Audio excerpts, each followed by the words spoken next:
My question to you, Minister, is what is the Minister doing to address the ongoing race baiting, particularly by politicians, in light of the upcoming election?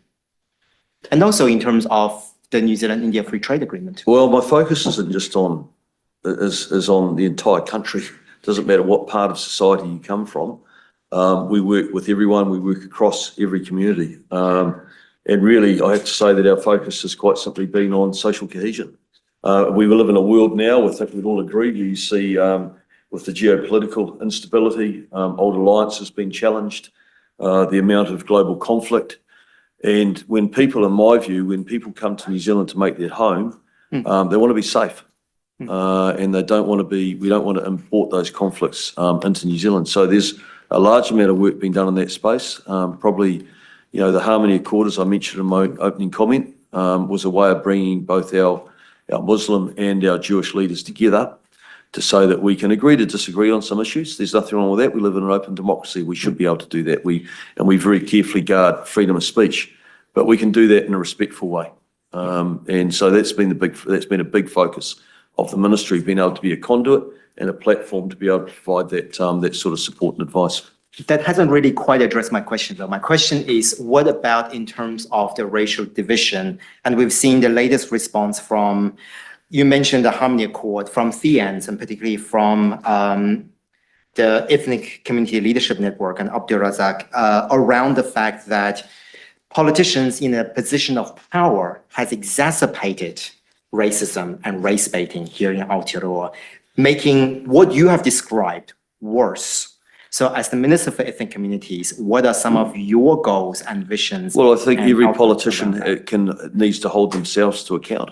And every politician is responsible for what they say, and they can be held to account. And that's the beauty of living in an open democracy where people are able to challenge each other and hold different views. I will come out and I will publicly condemn any language or any behaviour that we think is going to put ethnic communities or anyone in New Zealand, any group in New Zealand, feel threatened or feel frightened, because we do have communities currently in New Zealand that feel exactly those things.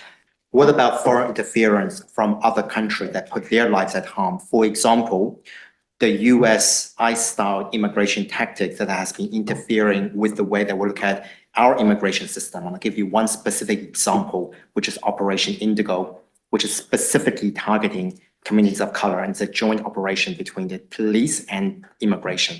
So what is the Ministry of Ethnic Communities' role in addressing foreign interference that puts our communities, from other powers, that puts our communities at risk?